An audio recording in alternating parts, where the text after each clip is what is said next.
In the bustling town of Clutterton, there lived a woman named Hazel Reed. Hazel wasn't just a collector, she was a keeper of everything. Her home was an organized disaster of trinkets, papers, clothes, and sentimental items she couldn't bear to part with. From stacks of old newspapers to mismatched socks, Hazel's house told a story of someone holding on to everything. Memories, mistakes, regrets, and all. Chaos is comforting, she would say to herself, brushing off the concerned glances of her neighbors. It's better to have too much than not enough.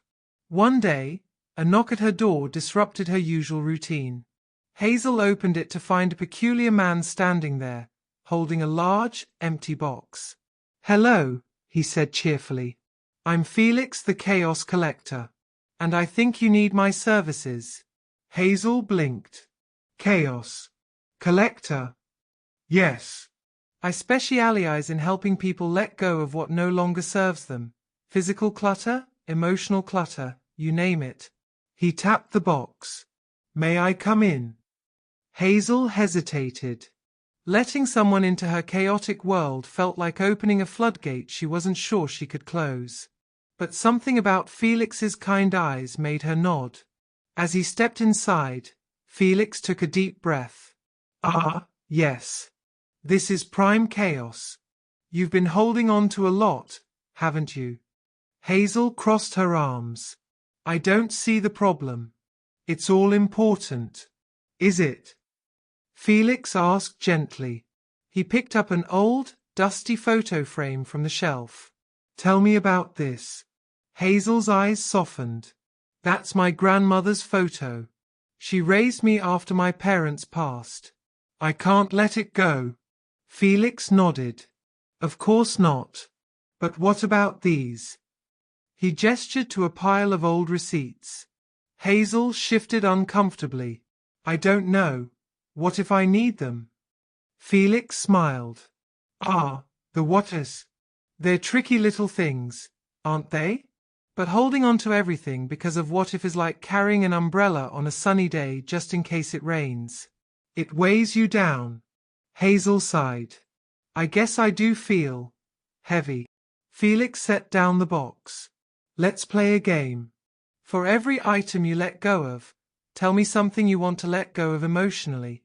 Hazel frowned. "Emotionally?" "Yes. Clutter isn't just in your home, it's in your heart, too." Curious, Hazel picked up an old sweater she hadn't worn in years. "Okay, I'll let this go. I guess I want to let go of the guilt I feel for not visiting my grandmother's grave more often." Felix nodded approvingly. "Good. Now, what about this?" He held up a cracked mug. Hazel chuckled. "Oh, that's from an ex-boyfriend. I guess it's time to let go of that and the resentment I've been holding on to." As the hours passed, Hazel and Felix worked through her clutter, both physical and emotional. Each item released came with a story, a lesson, and a bit of healing. Finally, as the sun began to set, Hazel looked around her home. It was still cozy, still full of memories, but it felt lighter. "How do you feel?" Felix asked. Hazel smiled. "Lighter. Freer."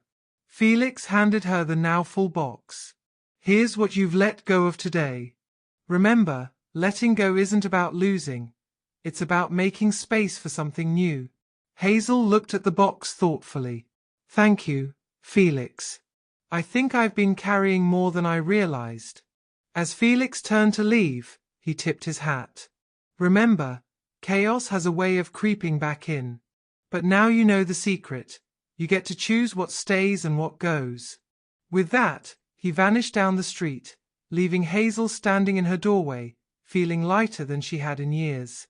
Alternate ending 1. As Felix left, Hazel noticed a tiny note tucked inside the box. It read, "Every time you let go, you make space for joy." She smiled, placing the note on her newly cleared shelf. Self-evaluation questionnaire.